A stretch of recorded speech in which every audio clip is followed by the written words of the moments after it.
नमस्कार, आप देख रहे हैं हमारी खास पेशकश कोर्ट्स राउंड अप। मैं हूं आपके साथ रेशु त्यागी। इस बुलेटिन में अगले आधे घंटे हम आपको कोर्ट से जुड़ी तमाम छोटी बड़ी खबरों से रूबरू कराएंगे। कोर्ट की कार्यवाही और सुप्रीम कोर्ट से लेकर हाई कोर्ट और लोअर कोर्ट्स तक के फैसलों को आपके सामने रखेंगे। तो शुरू करते हैं कोर्ट से जुड़ी हुई तमाम खबरें। India legal presents courts round up.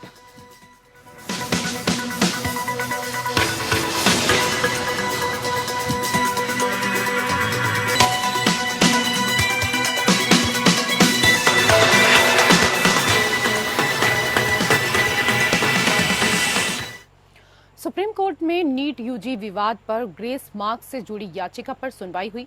अदालत ने कहा, अगर किसी की ओर से 0.001% भी लापरवाही हुई है तो उससे पूरी तरह निपटा जाना चाहिए।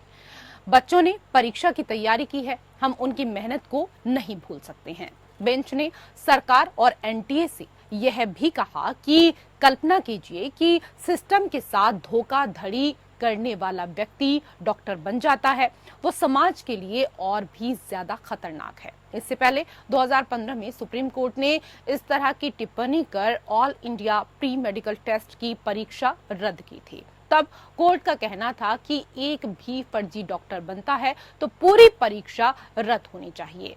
इस बात के सबूत हैं कि परीक्षा में इलेक्ट्रॉनिक डिवाइस का इस्तेमाल हुआ है, लेकिन कितने स्टूडेंट ने इसका इस्तेमाल किया ये नहीं कहा जा सकता। ऐसे में परीक्षा रद्द करना जरूरी है। कोर्ट ने एनटीए को नोटिस जारी किया है।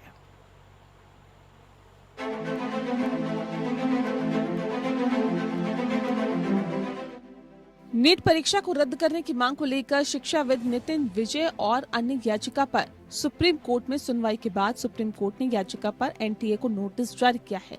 साथ ही सुप्रीम कोर्ट ने इन दोनों याचिकाओं को पहले से ही अन्य मामलों की 8 जुलाई के लिए तय तारीख पर सुनवाई के साथ जोड़ दिया है।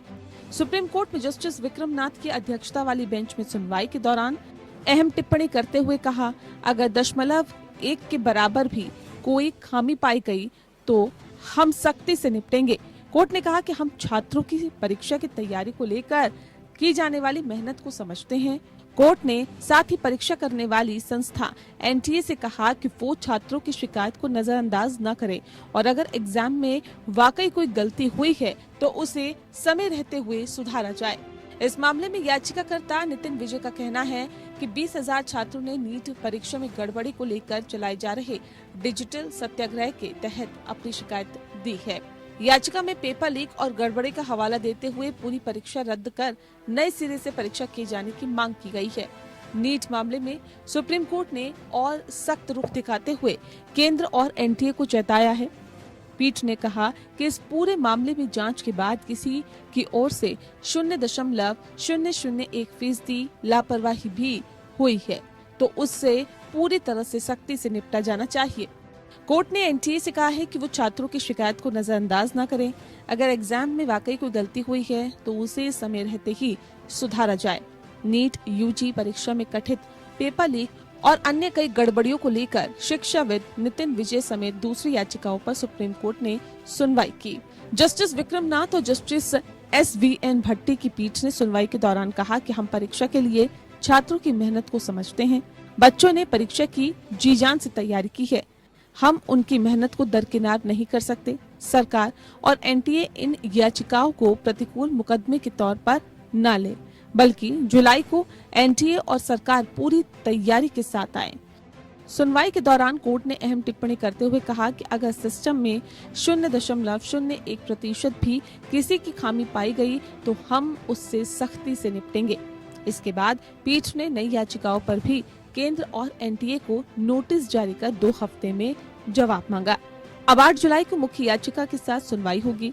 वहीं याचिकाकर्ता नितिन विजय का कहना है कि 20,000 छात्रों ने नीट एग्जाम में गड़बड़ी को लेकर चलाए जा रहे डिजिटल सत्याग्रह के तहत अपनी शिकायत दी है। याचिका में पेपर लीक और गड़बड़ी का हवाला देते हुए पूरी परीक्षा रद्द कर नए सिरे से परीक्षा किए जाने की मांग की गई है। Bureau report.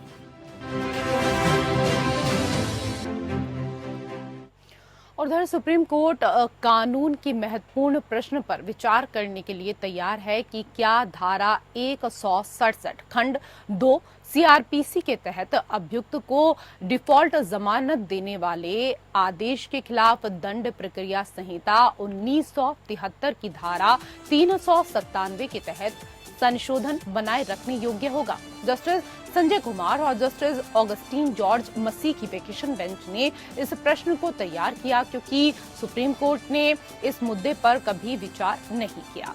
यह मामला दिल्ली हाई कोर्ट के निर्णय के खिलाफ शुरू हुआ। निर्णय में हाईकोर्ट ने याचिकाकर्ता को डिफॉल्ट जमानत देने वाला मजिस्ट्रेट का आदेश खारिज करने वाले प्रधान जिला एवं सत्र न्यायाधीश के आदेश की पुष्टि की थी। अभियुक्त का प्राथमिक तर्क यह है कि अभियुक्त को डिफॉल्ट जमानत देने वाले आदेश के खिलाफ संशोधन बनाए रखने योग्य नहीं है। अभियुक्त के अनुसार डिफॉल्ट देने का आदेश अंतरिम आदेश है, जिसके खिलाफ धारा 397 सीआरपीसी के तहत कोई संशोधन बनाए रखने योग्य नहीं है। जबकि अभियोजन पक्ष ने तर्क दिया कि अभियुक्त को डिफॉल्ट जमानत देने वाला आदेश अंतरिम आदेश नहीं है, बल्कि अंतिम आदेश है जिसके विरुद्ध संशोधन स्वीकार्य है। दिल्ली हाईकोर्ट ने विभिन्न हाईकोर्ट के निर्णयों पर भरोसा करते हुए अभियोजन पक्ष में फैसला सुनाया और वैधानिक जमानत देने की अंतरिम आदेश नहीं माना जा सकता। यह आवेदक को जमानत पर रिहा करने का अंतिम आदेश है, क्योंकि जांच पूरी नहीं हो सकी और अभियोजन पक्ष द्वारा 90 दिनों की अवधि के भीतर अंतिम रिपोर्ट दाखिल नहीं की जा सकी। इसके बाद अभियुक्त याचिकाकर्ता द्वारा सुप्रीम कोर्ट के समक्ष विशेष अनुमति याचिकाकर्ता को पेश किया गया। याचिकाकर्ता के लिए उपस्थित वकीलों की सुनवाई के बाद न्यायालय ने विपरीत पक्ष राज्य को नोटिस जारी किया और अभियोजन पक्ष को अगले आदेश तक अभियुक्त को गिरफ्तार न करने का निर्देश दिया। हाल ही में मद्रास हाईकोर्ट ने मुद्दे पर यह भी माना कि सीआरपीसी की धारा 167 खंड 2 के तहत वैधानिक जमानत आवेदन खारिज करना केवल मध्यवर्ती आदेश के रूप में माना जा सकता है, न कि अंतरिम आदेश के रूप में। इस तरह के आदेश को पुनर्विचार याचिका दायर करके चुनौती दी जा सकती है और सीआरपीसी की धारा 397 खंड 2 के तहत प्रतिबंध ऐसे आदेश पर लागू नहीं होगा।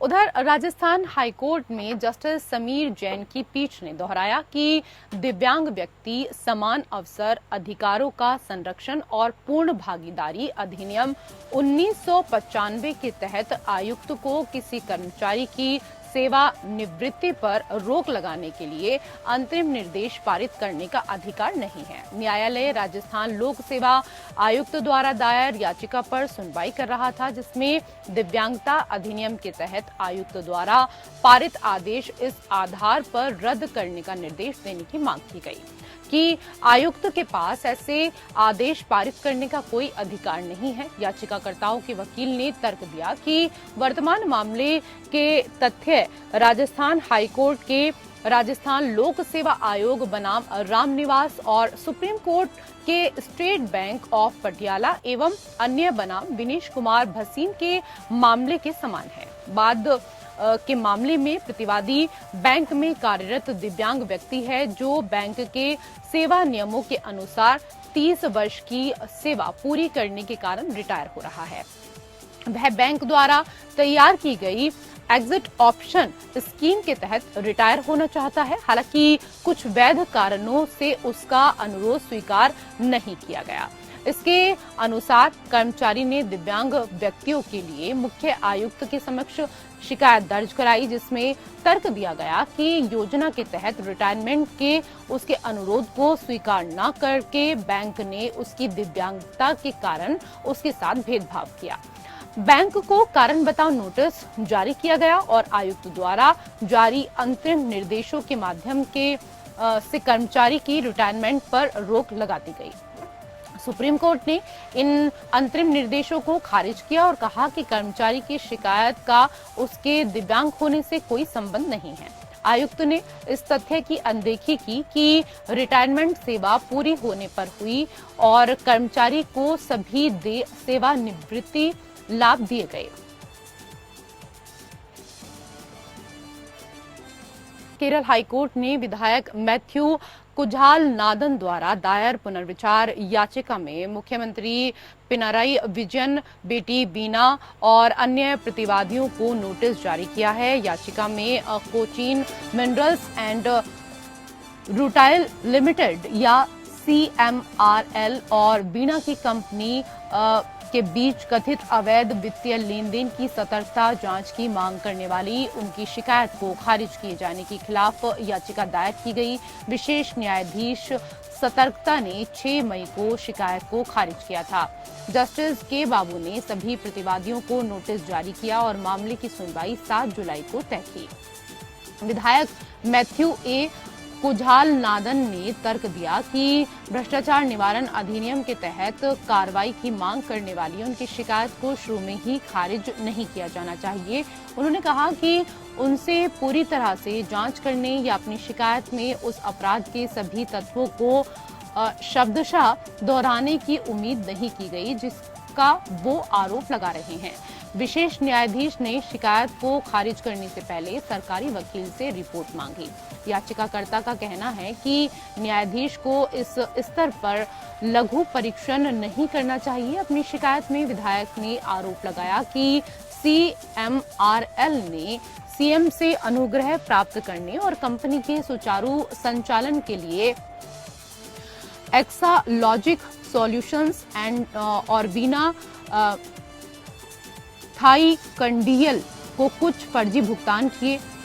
2019 में आयकर विभाग ने CMRL के विभिन्न स्थानों पर तलाशी ली जहां कथित तौर पर एक्सालॉजिक और बीना को कई भुगतान इस दौरान किए गए। फर्जी भुगतान का पता चला। दर्ज बयान CMRL में प्रबंध निदेशक ने स्वीकार किया कि बीना ने आज तक उनकी अपेक्षाओं के अनुरूप कोई कार्य, सेवा या सॉफ्टवेयर रखरखाव या परामर्श या किसी भी प्रकार की सेवा प्रदान नहीं की।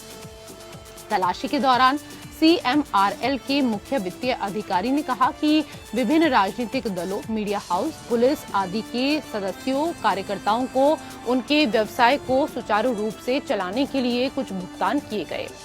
क्योंकि उनका कच्चा माल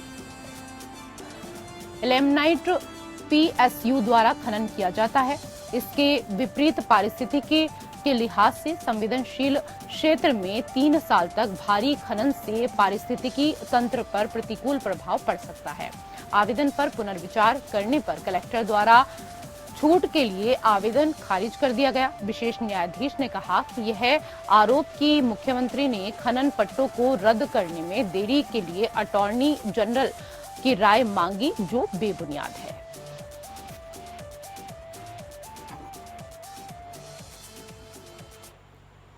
उधर मद्रास उच्च न्यायालय ने हाल ही में कहा कि किसी महिला की वैवाहिक स्थिति को उसके बच्चे को गोद देने के लिए निर्णायक कारक नहीं माना जा सकता है।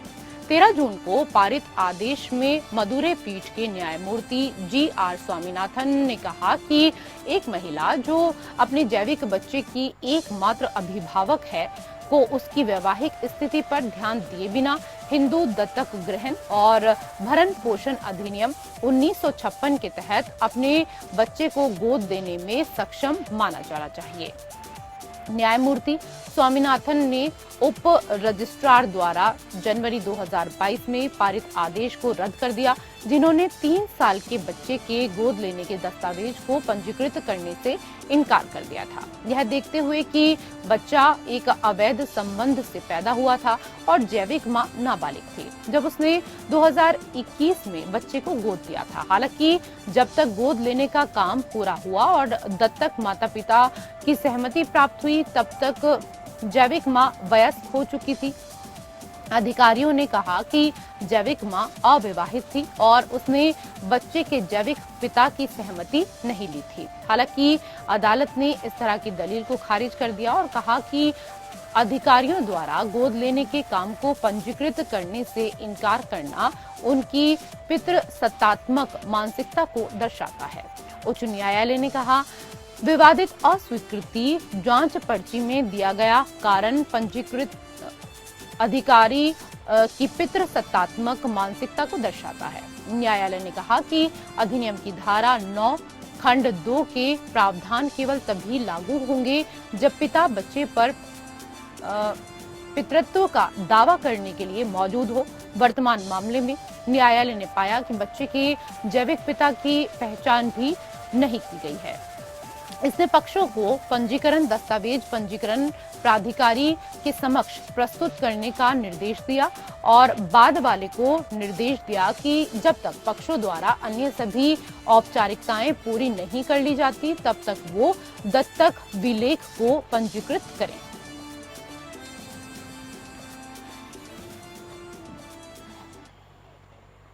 उधर मध्य प्रदेश उच्च न्यायालय ने हाल ही में 7 उच्च न्यायालय के न्यायाधीशों की नियुक्ति के लिए पिछले साल केंद्र सरकार द्वारा जारी अधिसूचना को चुनौती देने वाली याचिका को खारिज कर दिया।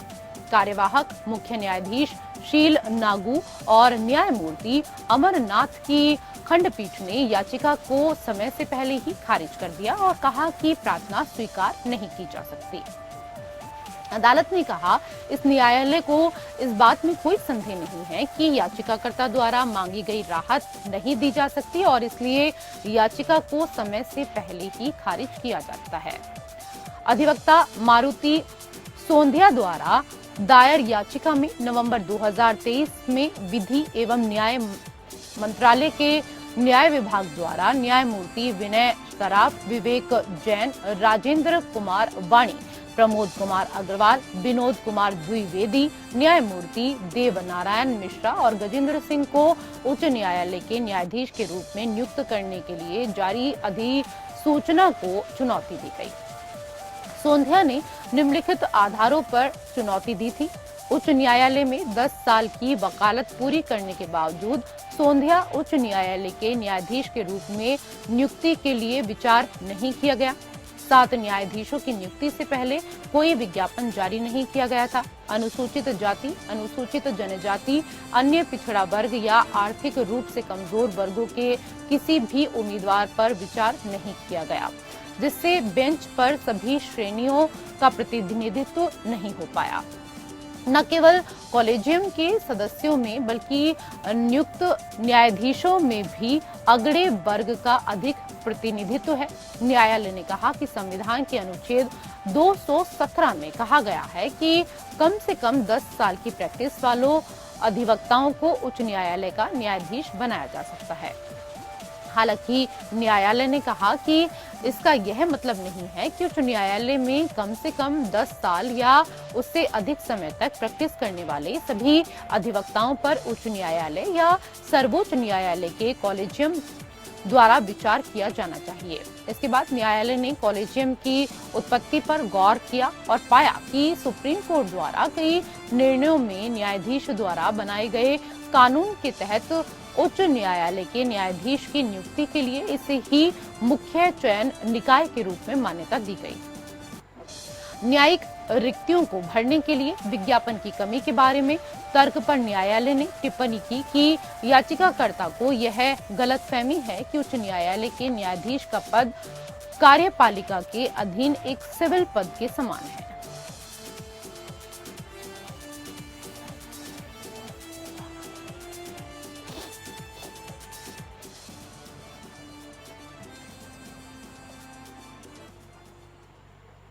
कोर्ट से जुड़ी हुई खबरों में मेरे साथ फिलहाल इतना ही। नमस्कार। India Legal presents Courts Roundup.